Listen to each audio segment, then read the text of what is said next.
Assalaamu calaykum. Kusoo dhawaada muuqaal kamid ah muuqaaladeena caafimaadka ee aan halkan kaga soo gudbino.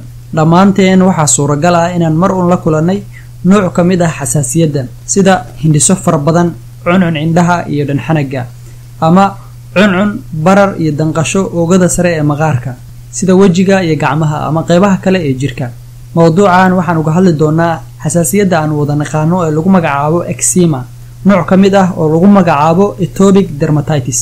xasaasiyaddan waa tan ugu caansan xasaasiyadda maqaarka. Dadka ugu badan oo ay saameyso waa carruurta, iyadoo sidoo kale ku dhici karta dadka waaweyn. Xaaladdan waxay keeni kartaa cuncun fara badan maqaarka, gaduudasho iyo dilaac maqaarka oo waqti badan jira.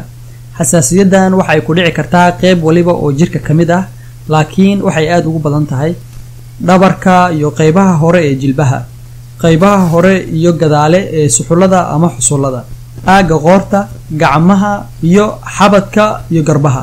Calaamadaha lagu garto xasaasiyaddan atopic dermatitis waxaa lagu gartaa cuncun maqaarka, gaduudasho, kuleyl, barar iyo dildilaac oogada sare ee maqaarka ku yimaada. Meel waliba oo jirka kamid ah waa ay ku dhici kartaa, laakiin waxay aad ugu badan tahay calaacalaha, gaar ahaan faraha, suxullada, jilbaha iyo garbaha. Waxay sidoo kale ka haleeshaa dadka waaweyn wejiga, maqaarka oo qaleel noqda, barar iyo adkaansho ku yimaada maqaarka. Isxoqidda waxay aad u daran tahay habeenkii marka oo uu qofku sida uu xoqayo dhiig ka daadiyo, kadibna ay u gudubto caabuq daran, hurdo la'aan iyo xaalka oo ku adkaado qofkana ay keento.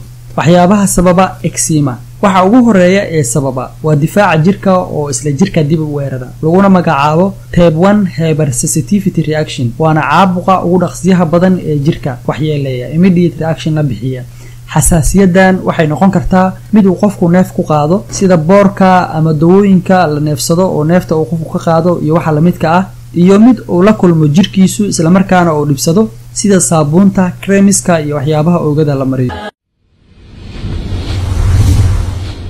waxaa jira waxyaabo fududeeya in xasaasiyaddu timaado. waxyaabaha aad isticmaasho ee fududeyn kara waxaa kamid ah saabuunta, shaambada iyo agabka la midka ah. Isbedelada cimilada sida qabowga badan, kuleylka badan iyo boorka badan. Raashinka uu jirku dhibsado sida digirta, caanaha qaarkood, kalluunka iyo ukunta. Isbedelada hormoonada oo ku badan dumarka xilliga ay caadada ku jiraan. Dawada iyo ka hortagga ku habboon in loo qaato xasaasiyaddan. Ugu horeyn, qoy maqaarkaaga maalintii ugu yaraan 2 jeer, adigoo isticmaalaya kremiska ama buumaatooyinka loo isticmaalo maqaarka, oo isticmaal tan ugu habboon ee loogu talagalay in xasaasiyadda loo isticmaalo. Garo waxa sababta u ah inay kugu dhacdo ama ay kugu soo noqnoqoto xasaasiyaddan oo iska daa isticmaalkooda. Isticmaal saabuun ku gaar ah. Isticmaal dawooyinka maqaarka ee loogu talagalay adiga oo kala tashanaysid takhtarkaaga ee laguna magacaabo corticosteroids. Qaado dawooyinka lagula dagaalo bakteeriyada ka dhalata caabuqa xasaasiyadda. Qaado dawooyinka afka laga qaato